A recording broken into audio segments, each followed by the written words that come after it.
So we're gonna get to that story, but first let me talk about you for just a moment, Okay. and let's introduce you to our audience.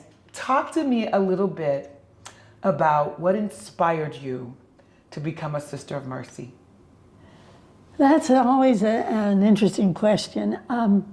I can only explain it as God's inspiration, because from the time I was a little kid, I knew I was going to be a sister. And the only sisters I knew in my childhood days were sisters, I think they were Immaculate Heart of Mary, a different order. And when I first met Sisters of Mercy, it was I guess about 7th grade.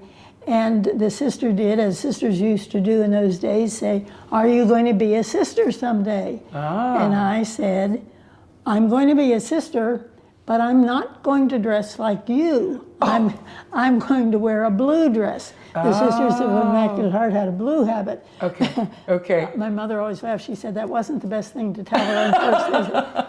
But anyhow, I always just knew that I wanted to be a sister when I grew up.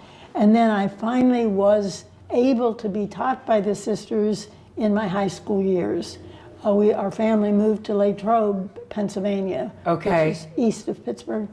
And we went to St. Xavier Academy there, and the Sisters of Mercy ran St. Xavier Academy. I see. So that's where I met That's the how you got community. introduced to them. Yes. Okay. And that was... Okay, I want to go back a little bit, because you said that you always knew you wanted to be a sister from a little girl. Yes. Right?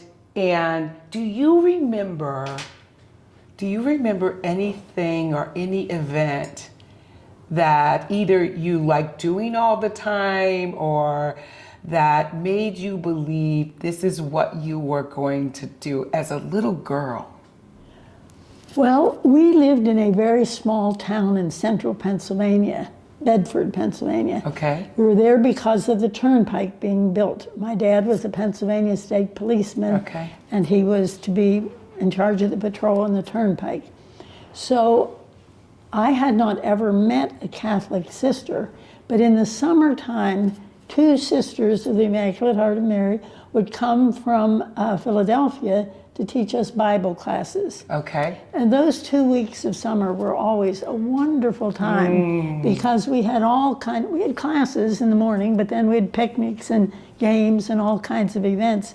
And I just was so happy in that experience that I think that was what made me think this is what I'm going to do too when I grow up. So you felt this calling Yeah. to become a Sister of Mercy. Once you made the decision to do it, once you made the decision, I'm going to be a Sister of Mercy, what happened?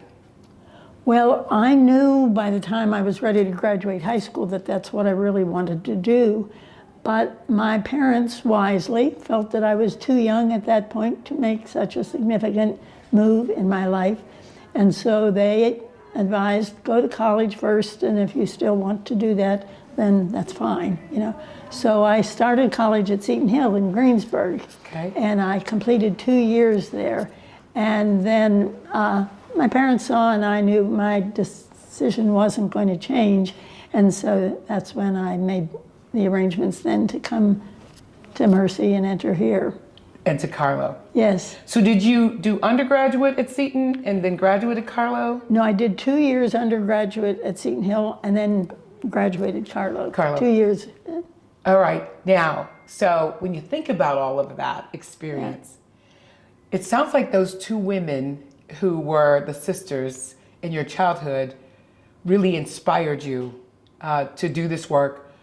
But who else inspired you? Oh, definitely the sisters I had in high school at St. Xavier's. I mean, I had such good fortune to go to that school for high school.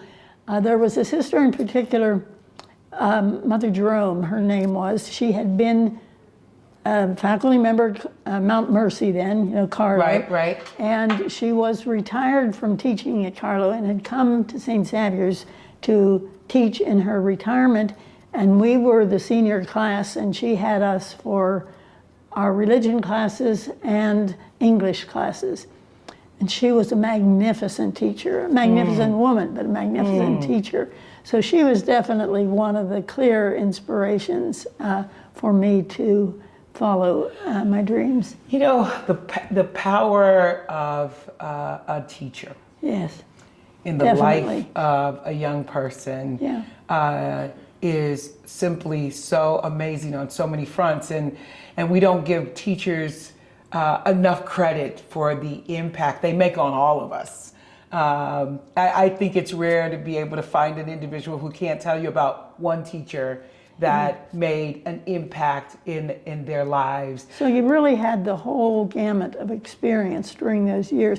And when I entered with a class of 26 women, so there were enough of us who we were really, getting to know each other Right. and having a good time together and all that kind of thing. And by the time then that you really made the commitment of a permanent kind, you really knew what you were into, and this was the life you wanted to live. Yes. Right. All right.